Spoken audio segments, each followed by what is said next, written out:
Salam firman Tuhan pada hari ini di hari yang ke-198 tanggal 17 Juli diambil dari kitab Efesus pasal 1 ayat yang ke-18 dengan perikop adalah doa dan harapan daripada Paulus.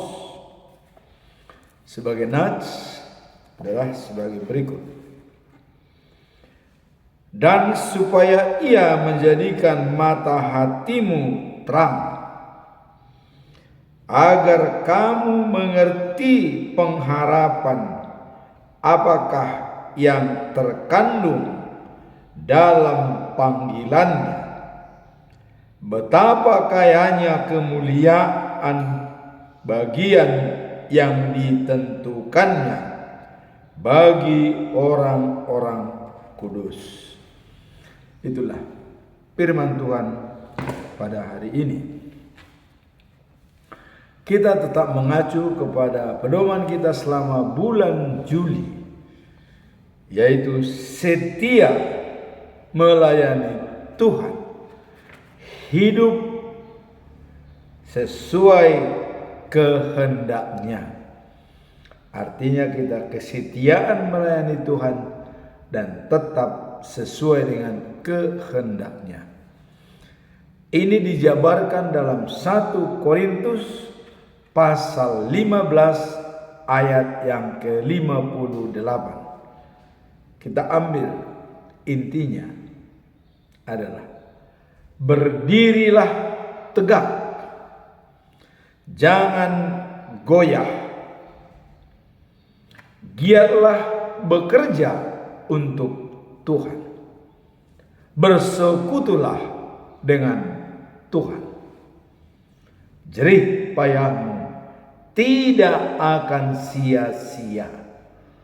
Artinya apa yang kita lakukan, yang kita kerjakan, yang kita cita-citakan akan berhasil dan tidak sia-sia apabila kita bekerja untuk Tuhan dan bersekutu dengan Tuhan.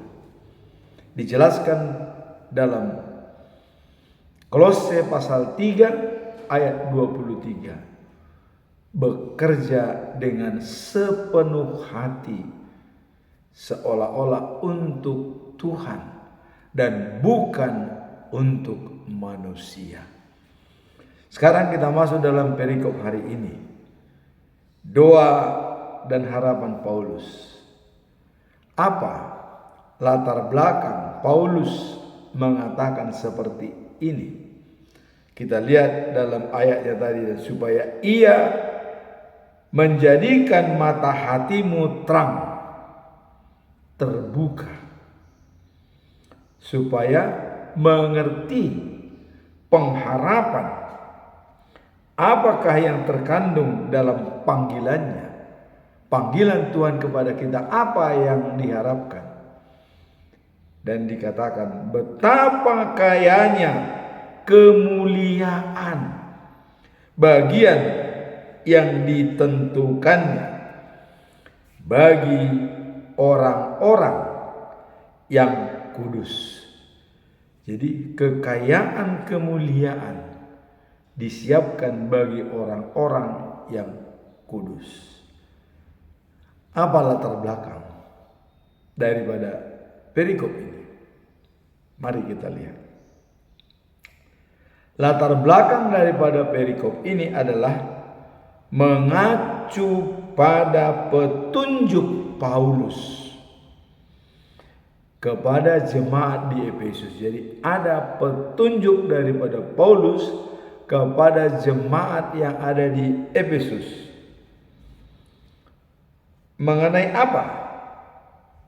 Yaitu pentingnya pemahaman spiritual dan pencarian pengetahuan akan Tuhan. Jadi pentingnya pemahaman spiritualitas kita. Hendak dibawa kemana spiritual kita. Dan pencaharian pengetahuan akan Tuhan. Jadi kita harus tahu siapa Tuhan itu. Bagaimana Tuhan itu menciptakan manusia. Jadi perlu ada pemahaman spiritual dan pencarian pengetahuan tentang Tuhan. Pengalaman spiritual yang kita harapkan apa? Tujuan hidup kita. Dan bagaimana kita mencapainya? Dan saya selalu mengatakan tujuan hidup kita adalah kebahagiaan tentang life after life. Jadi ada kehidupan yang kekal setelah kehidupan saat ini. Pada saat kita sudah tiada dari dunia atau diperbarui oleh Tuhan kalau belum sempat meninggal. Kebahagiaan hidup yang kekal. Bagaimana caranya? Tentu kita harus mengerti siapa itu Tuhan. Kalau kita lihat, ya, Tuhan membuat perjanjian dengan manusia, perjanjian baru di dalam Yeremia pasal 31 ayat 33. Apa dikatakan oleh Tuhan Allah? Hukum-hukumku ku taruh dalam batin mereka, ku tulis dalam hatinya, supaya mereka menjadi umatku dan aku menjadi Allahnya. Dalam hatinya. Tadi Paulus mengatakan buka mata hati. Allah menuliskan di dalam hati kita hukum-hukumnya, ditulis. Tapi kalau kita tidak bisa membuka mata hati kita, bagaimana kita bisa tahu hukum-hukum itu ditulis oleh Allah? Nah, maka dalam Yeremia pasal 31 ayat 34, ya, karena sudah dimateraikan hukum-hukum dalam diri kita, ditulis dalam hati kita, maka tidak perlu lagi sebenarnya orang mengatakan kepada orang lain, kenalah Tuhan, kenalah Tuhan. Tidak, karena hukum-hukumnya sudah ditaruh dalam batin kita, ditulis dalam hati kita. Kapan itu ditulis? Kapan itu ditaruh? Pada saat kita dibaptis, itu sudah ditaruh dalam batin kita. Pada saat kita sidi, ditulis dalam hati kita dan disampaikan oleh pendeta. Pada saat kita melangsungkan perkawinan, juga ditulis dalam perkawinan kita, supaya kita satu dalam tubuh Kristus. Dan bagi orang yang ditahbiskan sebagai pendeta, sebagai penatua, atau sebagai diakoni, sebagai hamba Tuhan, itu ditulis kembali dalam hati kita. Bukan lagi ditaruh, tapi ditulis langsung, dimateraikan. Itulah yang perlu kita rawat dan kita jaga setiap hari, supaya dia bisa menjadi bermakna dan penuh dengan arti. Sehingga apa tadi dikatakan? Memahami pengharapan dan kekayaan kemuliaan bagi orang-orang yang kudus. Itulah latar belakang daripada Paulus menyampaikan pesan tersebut. Sekarang kita masuk di dalam bagian yang kedua. Apa tujuan utama daripada Paulus untuk membuat perikop ini? Mari kita lihat.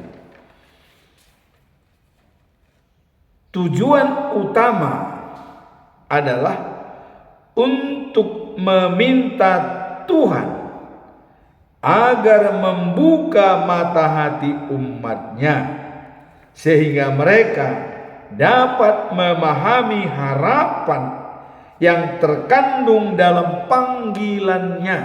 Jadi kita dipanggil oleh Tuhan dan kita mengerti harapan yang ada di dalamnya. Buat apa kita dipanggil? Tujuan apa? Harapan yang terkandung dalam panggilannya dan kekayaan, jaminan yang diberikan kepada orang-orang kudusnya.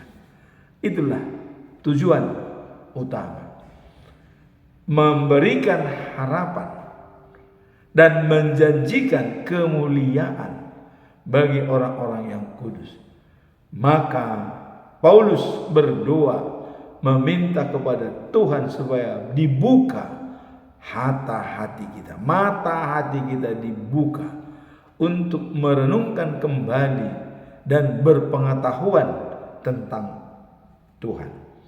Nah, ayat ini mencerminkan ya pentingnya pengertian rohani dan wawasan akan kasih karunia yang diberikan Allah kepada umatnya. Jadi di sini ada paradigma. Bagaimana paradigmanya? Kita baik, Tuhan baik. Itu jelas. Dan kalau kita tidak baik, apakah Tuhan juga tidak baik? Tuhan tetap baik. Paradigma ini ya yang kita anggap kasih karunia dari Tuhan.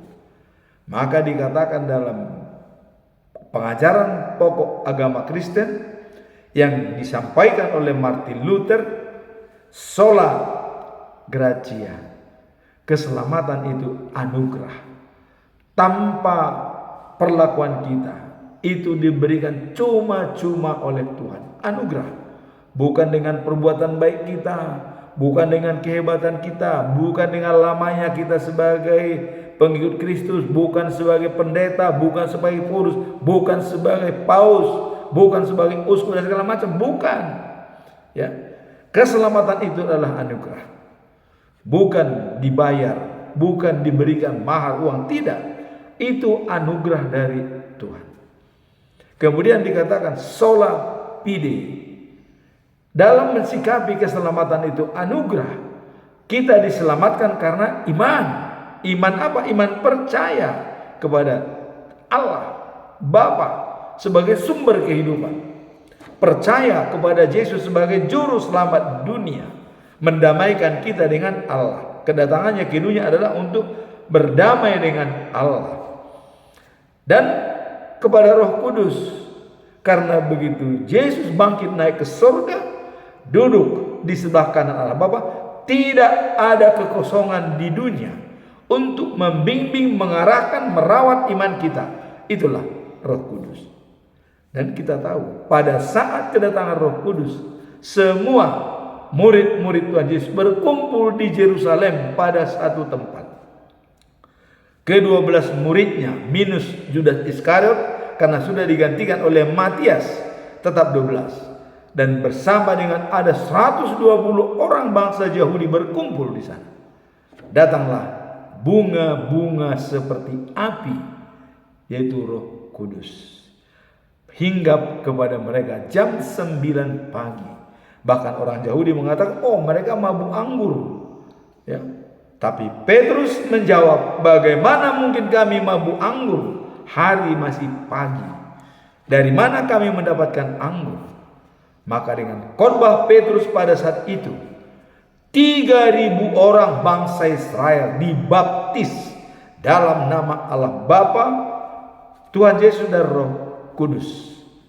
Itulah kehebatan. Maka sekarang ini Roh Kudus yang memimpin kita, karena Allah ada di surga, Yesus sudah naik ke surga, dan Roh Kudus yang membantu kita untuk merawat iman kita supaya tidak terbelenggu oleh godaan-godaan yang ada di dunia ini. Tadi sudah kita dengar sola gratia, keselamatan adalah anugerah. Sola fide, kita diselamatkan hanya dengan iman percaya kepada Allah, Yesus dan Roh Kudus. Kemudian sola scriptura, artinya hanya Alkitab, pedoman kita yang bisa mengetahui tentang pengetahuan Allah. Contoh tertulis dalam Alkitab. Yohanes pasal 3 ayat 16 dikatakan, begitu besar kasih Allah pada dunia ini, maka Dia mengirimkan anaknya yang tunggal, Yesus Kristus, supaya barang siapa percaya kepadanya beroleh hidup yang kekal, tidak binasa, melainkan beroleh hidup. Pada saat Yesus dibaptis, dikuatkan lagi dengan Matius pasal 3 ayat 17 dikatakan, waktu dia dibaptis oleh Yohanes Pembaptis pada umur sekitar 30 tahun, ya, dibaptis, telah bangkit dari air, surga terbuka, Allah berbicara dari surga.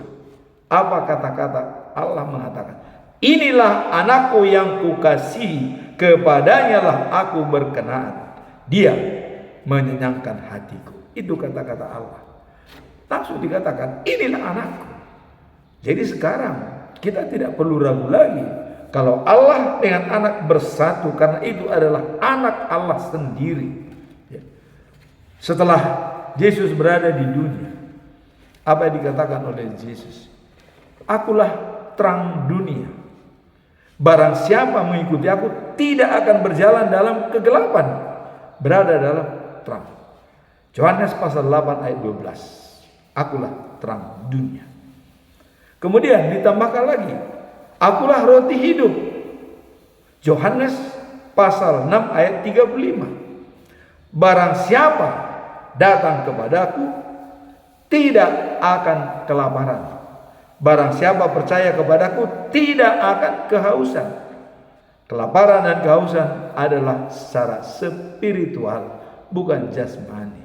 Spiritual kita dijamin tidak lapar dan tidak haus. Berarti apa? Hidup yang kekal dan abadi setelah kedatangan Yesus kedua kali. Kemudian pengertian lagi dalam Alkitab kita lihat. Dalam Yohanes pasal 14 ayat yang ke-6. Apa dikatakan? Akulah jalan, kebenaran, dan hidup. Barang siapa tidak percaya kepada aku tidak akan sampai kepada Bapa, maka harus melalui aku supaya kenal dengan Bapa. Datanglah Filipus. Wah, tunjukkan Bapa itu di mana supaya kami puas, katanya kepada Yesus. Tapi Yesus berbicara dengan tepat. Filipus, saya pikir kamu sudah bersatu dengan saya selama ini. Saya pikir kamu sudah cerdik, tapi kamu ternyata belum mengerti. Saya jelaskan sekarang, Filipus. Melihat aku sama dengan melihat Bapa. Itu. Aku bersatu dengan Bapa. Bapa bersatu dengan aku. Sekarang kau mau cari di mana Bapa itu? Maka kepada semua apologet Kristen dimanapun berada, Yesus sama dengan Bapa.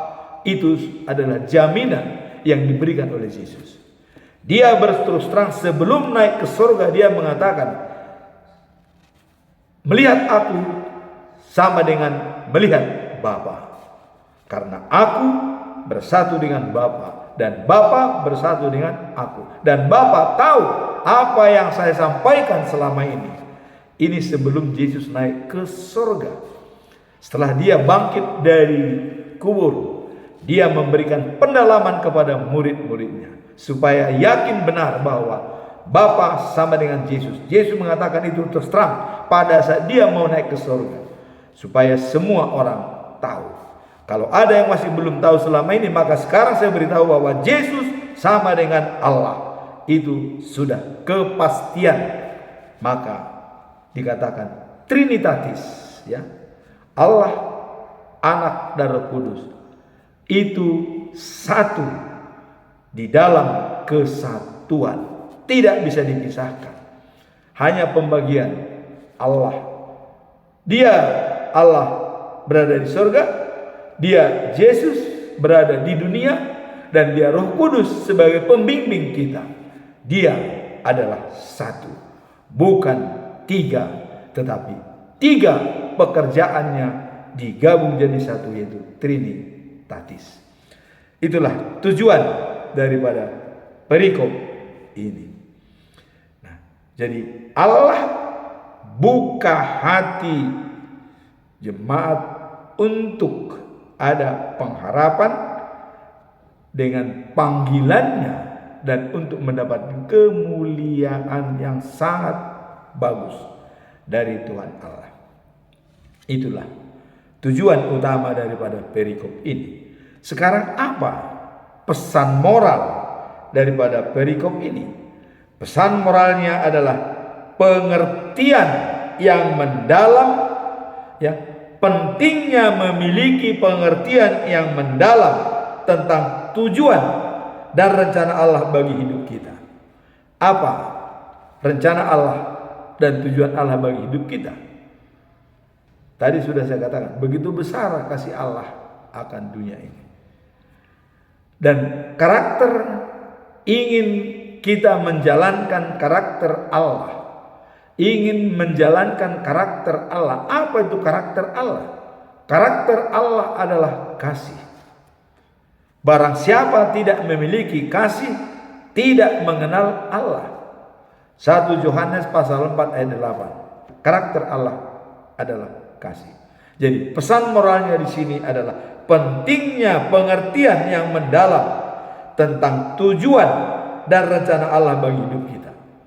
Tujuan Allah bagi hidup kita keselamatan.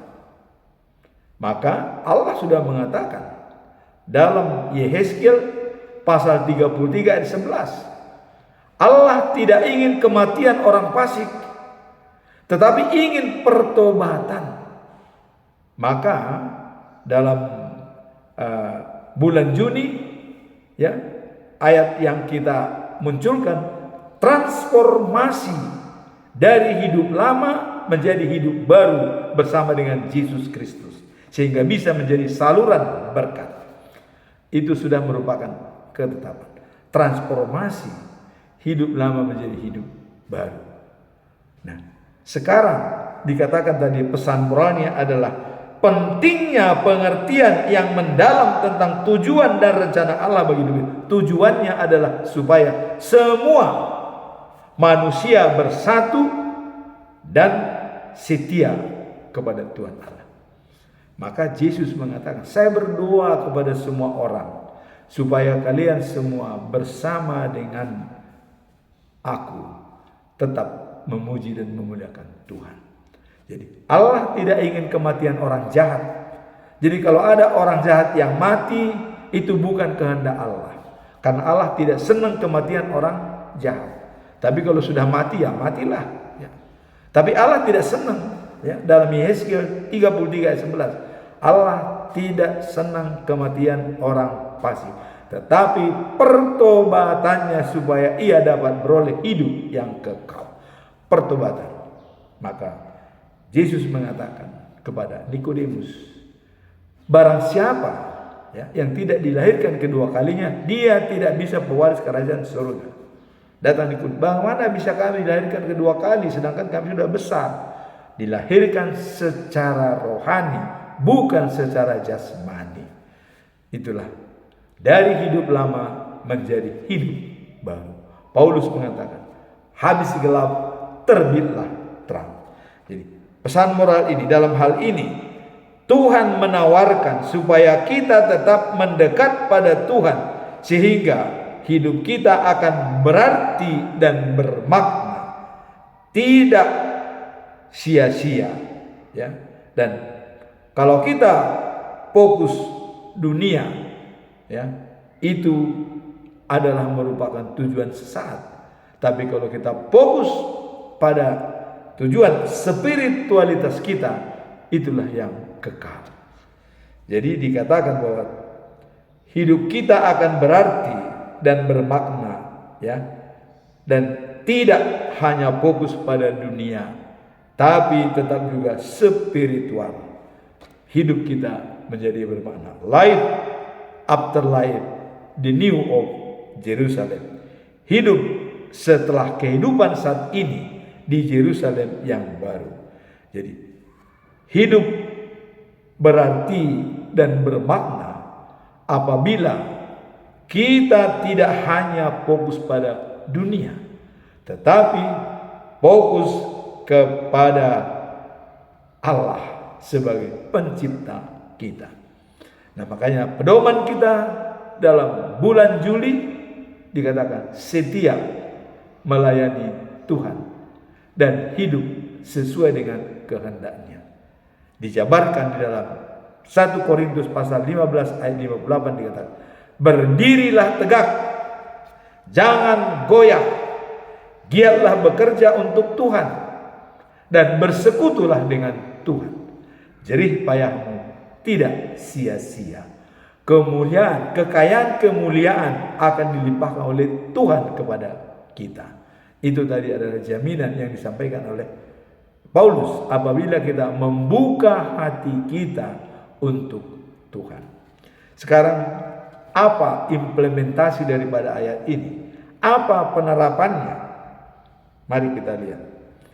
Dalam kehidupan sehari-hari, ya, dengan cara membuka hati dan pikiran kita untuk memahami panggilan Tuhan serta kekayaan warisan yang telah disediakan dengan kita dalam Kristus. Jadi sudah kita mewarisi memiliki Kristus. Ya. Jadi membuka hati dan pikiran kita terbuka. Maka Mazmur pasal 50 ayat 23 dikatakan, ya, mengucap syukur dalam segala hal dan memberikan jalan Tuhan masuk dalam diri kita. Kita jujur dan memberikan jalan Tuhan masuk dalam kita dan mengucap syukur sebagai ganti daripada korban bakaran. Allah sangat menghargai. Jadi memberikan jalan Tuhan masuk dalam diri kita. Di sini kita membuka hati kita untuk dapat memahami apa rencana Tuhan terhadap diri kita. Rencana Tuhan adalah rencana kebaikan, bukan rencana kecelakaan atau kematian, tapi rencana kebahagiaan. Itulah rencana Tuhan bagi semua manusia. Maka dikatakan Dia mengirimkan anaknya yang tunggal supaya bagi orang yang percaya kepadanya tidak binasa, melainkan beroleh hidup yang kekal. Jadi implementasinya adalah mengajak kita untuk mengeksplorasi lebih dalam tujuan hidup kita sebagai orang percaya Kristus. Jadi tujuan hidup kita, ya, untuk mempercayai Yesus Kristus. Yesus mengatakan, akulah roti hidup. Datang kepadaku tidak akan kelaparan. Percaya kepadaku tidak akan kehausan. Jadi kalau kita bersama dengan Yesus, hidup kekal menjadi jaminan bagi kita untuk selama-lamanya. Jadi jangan takut. Kapanpun Anda dipanggil oleh Tuhan, jangan takut. Karena itu adalah merupakan jalan untuk hidup kekal dan abadi. Itulah firman Tuhan pada hari ini. Buka hati kita, berikan jalan lapang Tuhan masuk dalam diri kita, maka kita akan berjalan lurus. Seperti dalam Amsal pasal 3 ayat 5 sampai 6. Percayalah kepada Tuhan. Akuilah keberadaannya, maka Dia akan meluruskan jalan kita.